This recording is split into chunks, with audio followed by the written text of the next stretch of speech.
India மேல Trump 50% வரி விதிச்சது தொடர்பா சீக்கிரமே பல மாற்றங்களை பார்க்கலாம். முன்னாள் இந்திய தூதர் KP ஃபேபியன் பேசியிருக்கிற விஷயம் ட்ரம்ப் தன்னுடைய தவற உணர்ந்திருக்காரா அப்படின்ற கேள்வியையும் எழுப்பியிருக்கு.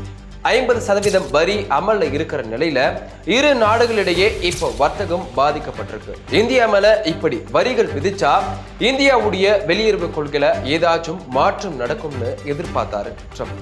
அதாவது ரஷ்யா கிட்ட இருந்து கச்சா எண்ணெயை வாங்குறது இந்தியா நிறுத்தும்னு எதிர்பார்க்கப்பட்டுச்சு.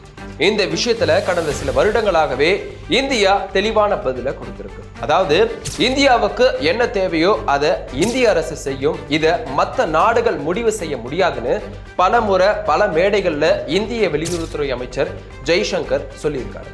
இன்ஃபேக்ட் 2024 கூட ரஷ்யா கிட்ட இருந்து கச்சா எண்ணெய் வாங்குறதால தங்களுக்கு எந்த பாதிப்பும் இல்லைன்னு சொன்ன அதே அமெரிக்கா தான் இப்போ இதை பிரச்சனையா மாத்திருக்கு. இது மட்டும் இல்லாம இந்தியாவை தங்கள் பக்கம் கொண்டு வர அமெரிக்கா பாகிஸ்தானையும் இந்தியாவுக்கு எதிராக சமீபத்துல பயன்படுத்தியிருக்கு. ஆபரேஷன் சிந்தூர் போற நான் தான் நிறுத்தினேன்னு ட்ரம்ப் பல முறை சொல்லிட்டாரு.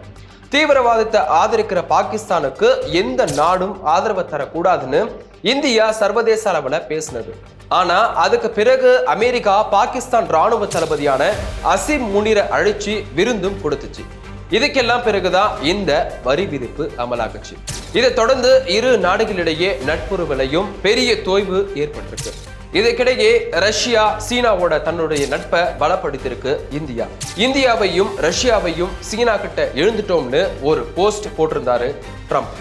இதனை குறிப்பிட்டு கேள்வி எழுப்பப்பட்டதுல இந்தியாவோட நல்ல நட்புல இருக்கும், கவலைப்பட எதுவும் இல்லைன்னு பதில் சொல்லியிருக்காரு. அதே நேரத்துல இந்திய முன்னாள் தூதரும் KP ஃபேபியனும் இதை பத்தி பேசியிருக்காரு.